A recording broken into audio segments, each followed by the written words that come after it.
All right, this is lecture 5.5. It's the first part of lecture 5.5a on quantitative mass relationships. All right, so in this one, we're going to look at a couple of things. We're going to introduce the idea of stoichiometry, which is a really important term in chemistry. We're going to look at how we can interpret chemical equations in terms of stoichiometry and how that leads us to create conversion factors. And then we'll look at a couple of examples of how we can use that to solve problems. All right, so stoichiometry, as I mentioned, this is an important term that comes up a lot in chemistry. Although it sounds really weird, it's probably something that outside of chemistry you've never heard before. And so this comes from two Greek words, stoichos, meaning element, and the suffix metri, of course, meaning measure. So the roots of the term come from measuring elements, right? But ultimately, what this means is it's the practice of using quantitative relationships between different species in a chemical reaction. And these are always going to be based off of the balanced chemical equation. And that's what we'll look at next. All right, so we've got a chemical equation here. This one's methane reacting with oxygen to produce CO2 and water. And there are a couple of different ways that we can interpret this. As we mentioned very early in the semester, this equation that we have here, this is a symbolic representation, right? And then there are two different ways that we can interpret that, the microscopic interpretation and the macroscopic interpretation. And in the microscopic interpretation, we would say that what this means is that if we have a molecule of methane, it's going to react with two molecules of oxygen to produce a molecule of CO2 and two molecules of water. Right? Now we can also look at this in macroscopic terms, and what this means is it's just describing the reaction between methane and oxygen. When we react methane and oxygen together, we're going to get CO2 and water. Okay, this is what the reaction looks like. But these stoichiometric prefixes here, let me use a better color. These stoichiometric prefixes here are also important in the macroscopic representation. And anywhere that we don't have a prefix, that's understood to be a 1. Right? So we can interpret this as saying that 1 mole of methane reacts with 2 moles of oxygen to produce 1 mole of carbon dioxide and 2 moles of water. Those are the actual amounts that are large enough that we could measure them. Okay? And quantitatively, if we want to use this mathematically, let's say, that describes a couple of relationships. So that chemically speaking, we know that because of these stoichiometric prefixes here, we know that 1 mole of methane is, in the context of this reaction at least, equivalent to 1 mole of CO2 because of those stoichiometric prefixes. Right? Or we know that 1 mole of methane is stoichiometrically equivalent to 2 moles of oxygen. Right? Or 1 mole of CO2 is equivalent to 2 moles of water. And you can do this, of course, for any pair of compounds in the reaction. You can compare things on the reactant side to something on the product side. You can compare two different reactants. You can compare two different products. Any pair of chemical species in an equation, once you have the balanced equation up here, you can write these little equations. All right. All right. Now, what can we do with those equations? Okay. So we said before 1 mole of methane is equal to 1 mole of CO2, which seems really simple and not particularly useful. But remember, when we were talking about dimensional analysis, anytime you can make a mathematical statement that this thing is equal to this thing, then that means you can write a fraction like this.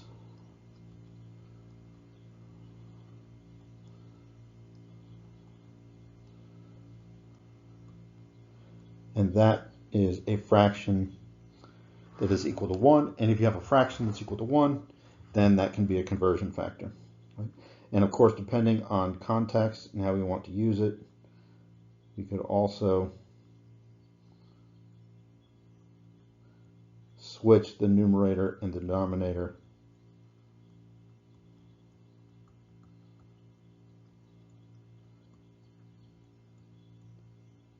And that's still a fraction equal to 1.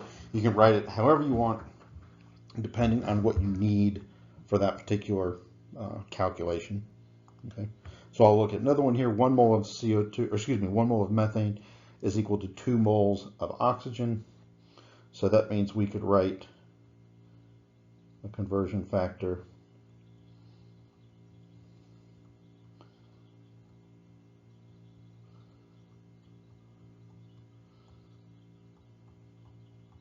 like that. All right, and we could also flip the numerator and denominator, and it would still be equal to 1. And why don't you go ahead and do this one? Write yourself a conversion factor relating the moles of CO2 to the moles of water.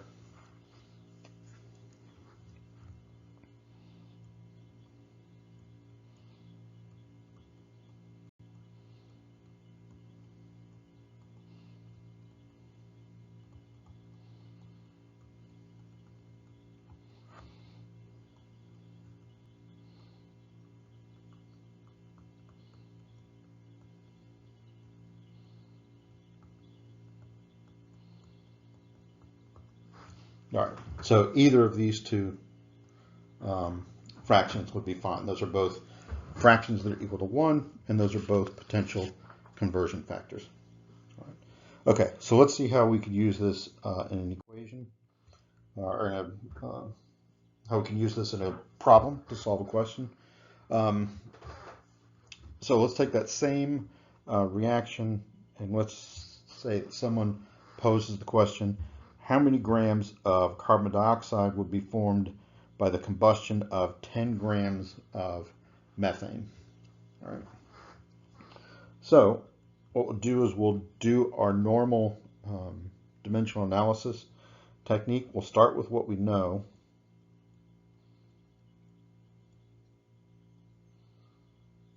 We've got 10 grams of methane. We're going to do some calculations, and ultimately we want to know how many grams of CO2 would be produced. Right? So we need some relationships here. And the key for all of these stoichiometry problems is that anytime you want a relationship between two different species in a chemical reaction, in this case methane and CO2, that relationship always comes from the balanced chemical equation. And when you don't see stoichiometric prefixes there, that means that there are ones. Okay. So we know that the relationship between these two is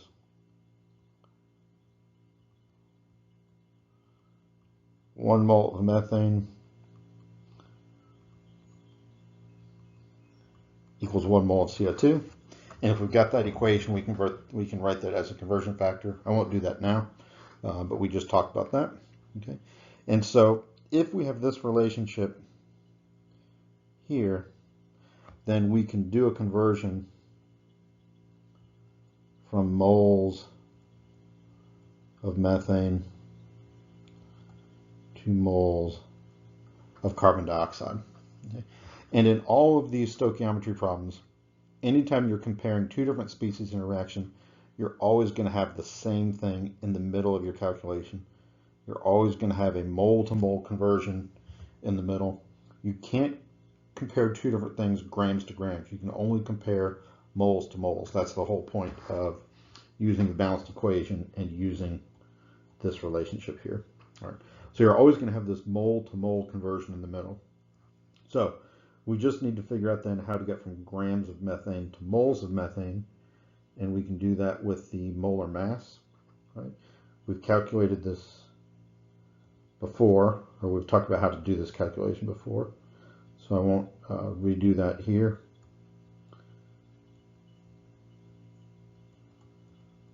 But 1 mole of methane is 16.04 grams of methane, so that allows us to convert from grams of methane to moles of methane.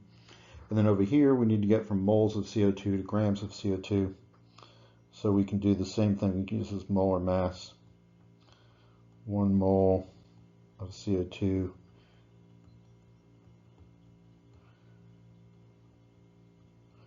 was 44.01 grams of CO2.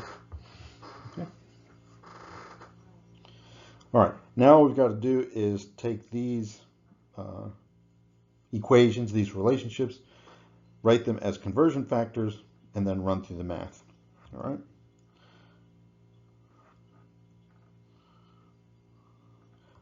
You'll need these numbers here. I'm going to erase them just so that I have some room.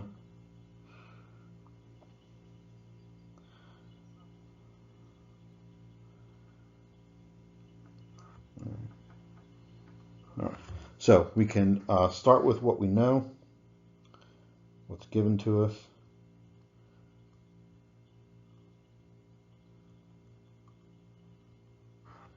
All right. And then according to our plan here, the first thing we want to do is convert grams of methane to moles of methane. So we're going to use that molar mass. We want to get rid of grams, so we're going to put that on the bottom.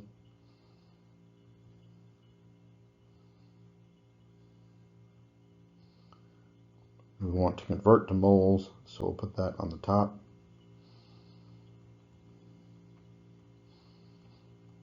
All right. Then we've got this mole to mole conversion in the middle. We want to get rid of methane, so I'm going to put that on the bottom.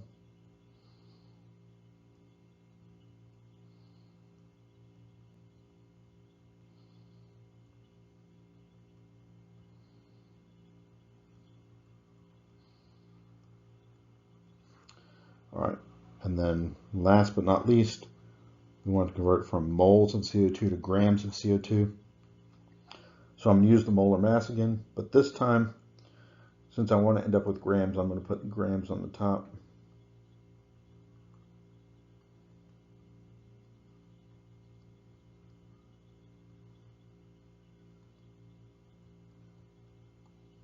All right. And let's check. This is important, but we always go back and check our units. Our grams of methane cancel. Moles of methane cancel. Moles of CO2 cancels. And if you put that in your calculator, you're going to get 27.438 grams of CO2. All right. And so we need to address significant figures. And actually, this is an important point here. When it comes to significant figures, we've got 3 sig figs over here. We've got 4 sig figs here, 4 sig figs here. But what about these guys right there, those ones, right? It looks at first glance like that's only one significant figure. But remember, early on when we talked about significant figures, we said counting numbers are infinitely precise and are considered to have an infinite number of significant figures. Okay, and these are counting numbers because exactly 1 mole of methane is going to produce exactly 1 mole of CO2. Okay, so these are counting numbers and these are infinitely precise. So there's infinite number of sig figs there. There's 4 sig figs here, 4 sig figs here, 3 sig figs here. So our answer here should have 3 significant figures.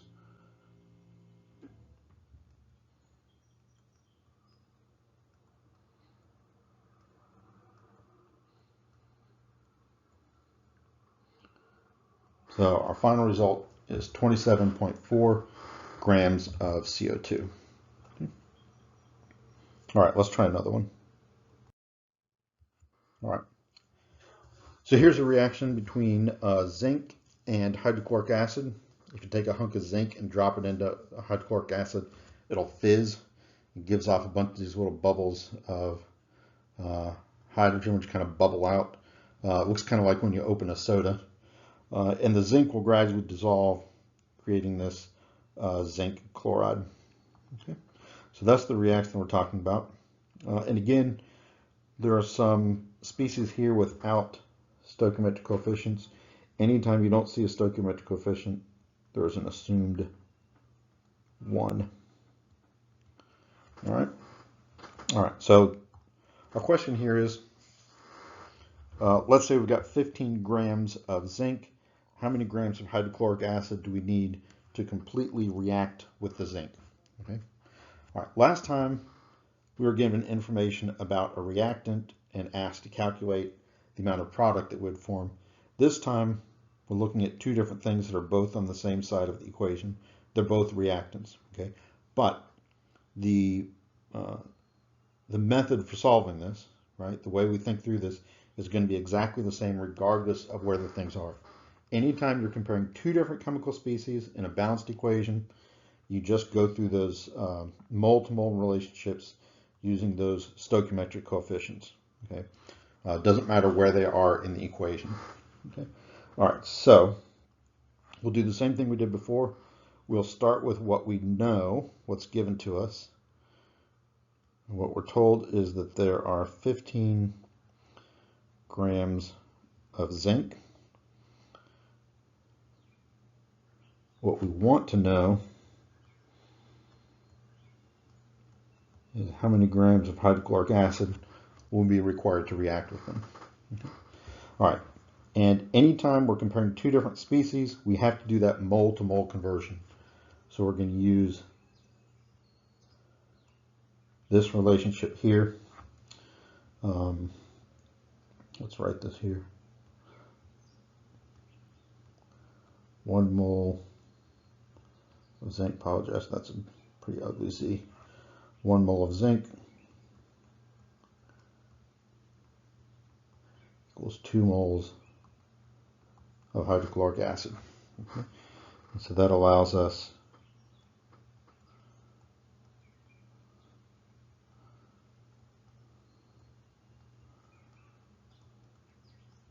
to do that conversion. Okay. And again, like I said last time, you're always going to have this mole-to-mole conversion in the middle of the calculation, and that conversion is always based on a little equation you can write based on the stoichiometry in the balanced equation. Okay. All right. So then we've got to get from grams of zinc to moles of zinc. So just use the molar mass. In this case, we don't even have to calculate anything. We can just look at the periodic table. Okay. So 1 mole of zinc is 65 something, right?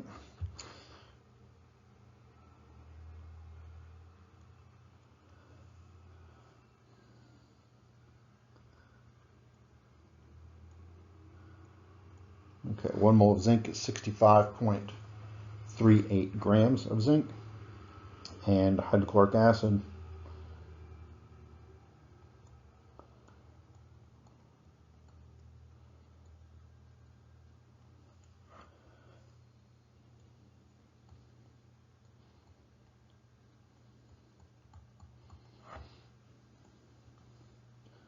let's put a little note here for molar mass. Okay. Okay, make sure you've got all these, make sure you have these numbers written down here. I'm going to erase them in a minute so that I've got room to work. But before I do the calculation, why don't you go ahead and pause the video, do the calculation yourself, and see what you get, and then you can turn the video back on and compare it and see what I got. All right, I'll see you in just a minute.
So here's how I set mine up.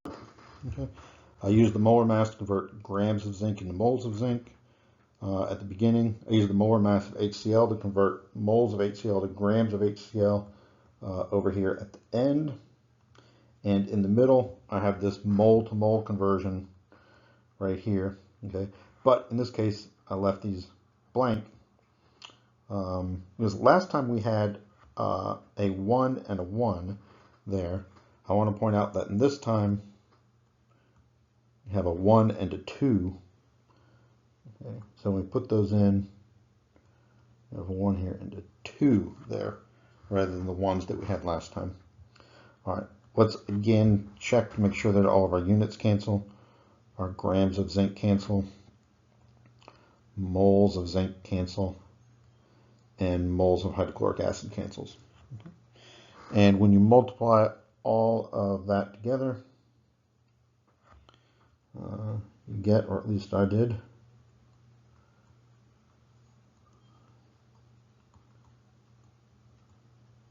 I got 16.729 grams of hydrochloric acid. Okay. All right. And again, if we're looking at significant figures, we had 3 significant figures here, 4 sig figs here, an infinite number of sig figs here. Oh, that's ugly. Infinite number of sig figs and 4 sig figs. So our final result should have 3 significant figures. So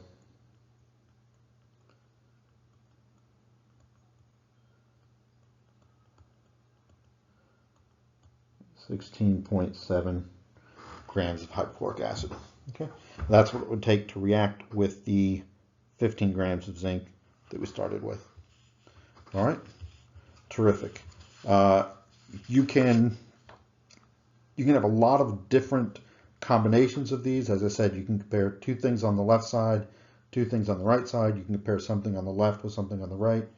The information given to you in both the problems we did, the information given was about one of the reactants, but the information given could have been about a product.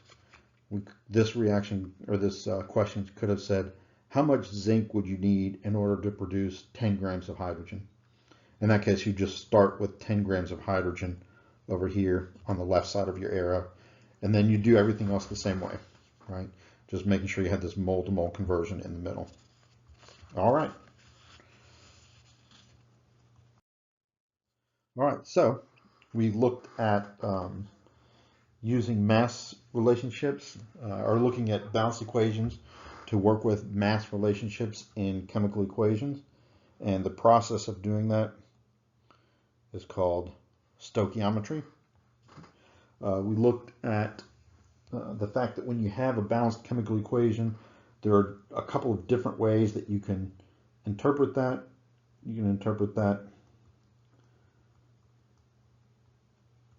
as telling you something about the microscopic representation or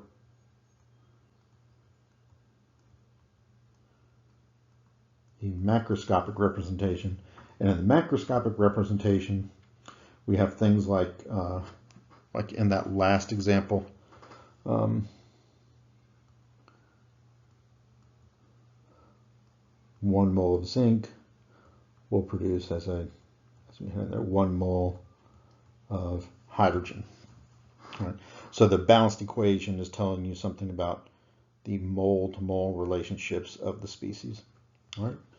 And then we talked about the fact that once you have that balanced equation and you can recognize these mole-to-mole relationships, then you can always make a conversion factor.